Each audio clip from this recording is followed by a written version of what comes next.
Hey all, it's been a long time since I've posted anything. Thank you for those of you who have been following. Just wanted to give a quick update. What you're seeing here is the back of my overhead panels for the 737NG.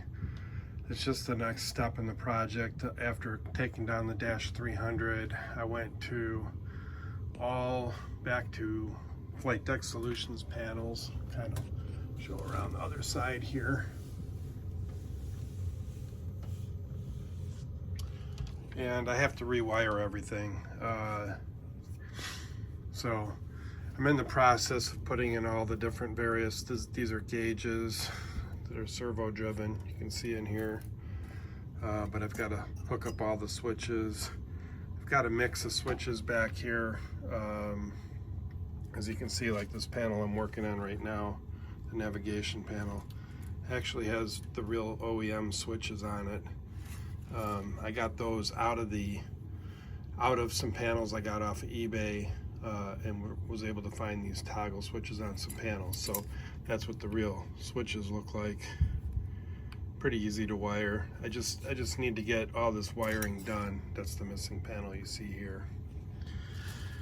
And in the real world, I am a pilot, and I jumped back into flying last summer, and along the way I bought a new airplane, a Cessna 182, and I will be doing another separate YouTube channel, probably around some content around flying that. But after getting back in, I wanted to get my instrument rating going, and my plane's been in the shop getting some upgrades. So I've been busy with a lot of things, and haven't got to this panel, but it is on my to-do list. I am slowly working on it, and once I get this running, it's kind of the last thing I need to do to get my 737 sim back up to a full running NG cockpit.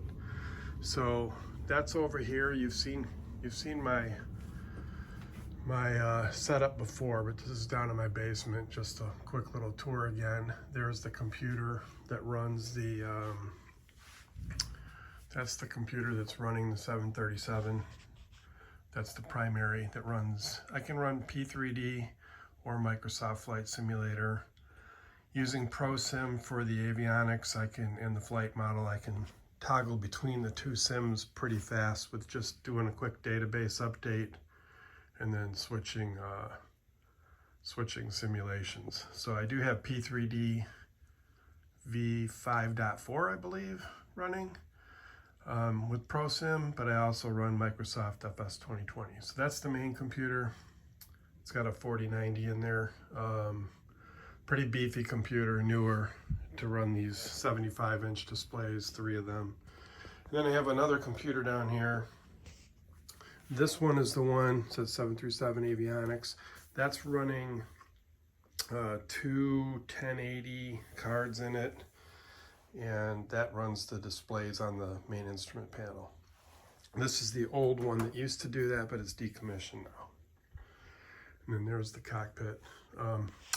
Also over here, I'll do more on this simulator setup, maybe a video soon on this, but this is my latest general aviation sim setup, and it's replicating right now pretty close to my 182 setup in the real world, but more to come on that later. I got the little Flight Deck Solutions sticker there. You can see them kind of dark. That's the cockpit area. I had opened up the shell on the top and put a box up there to create more space when I had the OEM panels wired for the Dash 300, but now I don't need that much space, but that's why you see the box on top up there.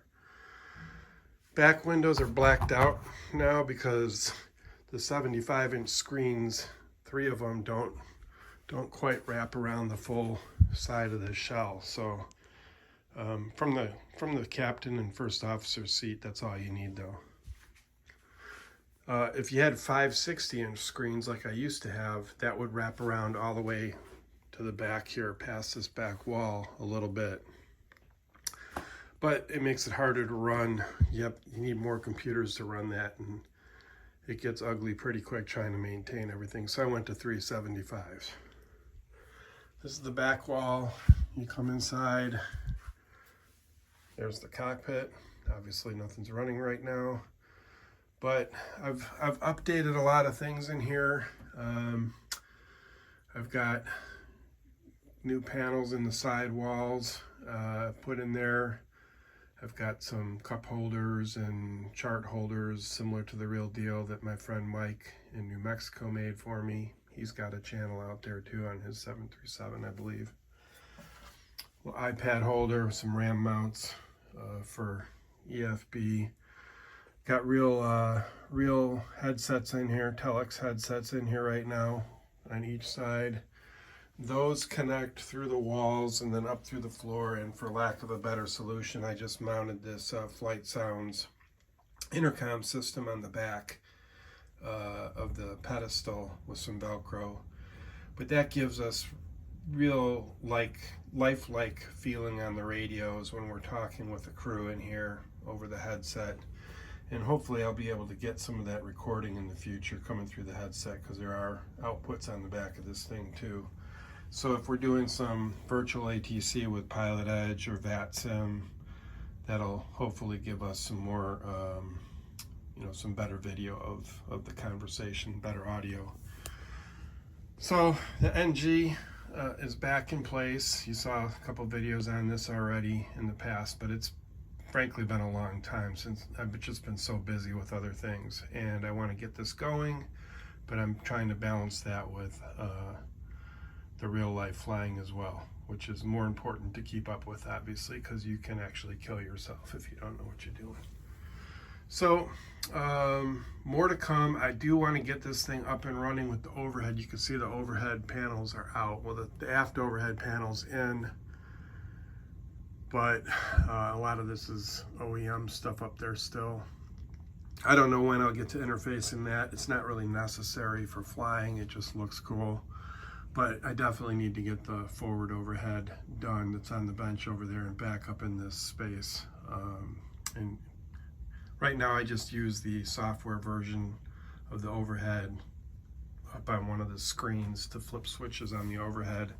That's from ProSim. So that works okay for flights right now, but definitely want to get the actual switches back in. And once I have that up and all those switches back in and running, I plan on doing more video with this and getting some real good flights in, and hopefully giving you guys some more content that has stuck around. Again, for those that are new, thank you for subscribing. For those that have been around for 10, 11, 12 years, thanks for following along so long. And yeah, I haven't been great on giving you more content, but I'll try to get some more out. And apologize for any of you that have asked me questions. I've been terrible at answering those. I just went through a whole round of them going back a year. So apologize for that. I'll try to be a little bit more diligent about that. I am nearing retirement, so hopefully a lot more time to spend on my sims and some real world flying. So again, I thank you. By the way, I'll just add that I do have the latest version of Microsoft Flight Simulator as of this date, which is August 2024. I do have the latest, well, probably pretty within a couple weeks, the latest version of Microsoft Flight Simulator with all updates on running.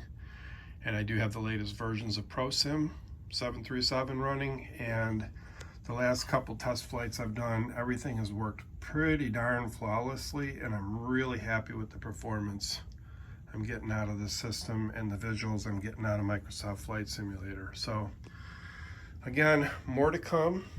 And again, I'm sorry for the delay in getting more stuff out to you guys, but I will work on that. Appreciate all of you, and more to come. Thank you.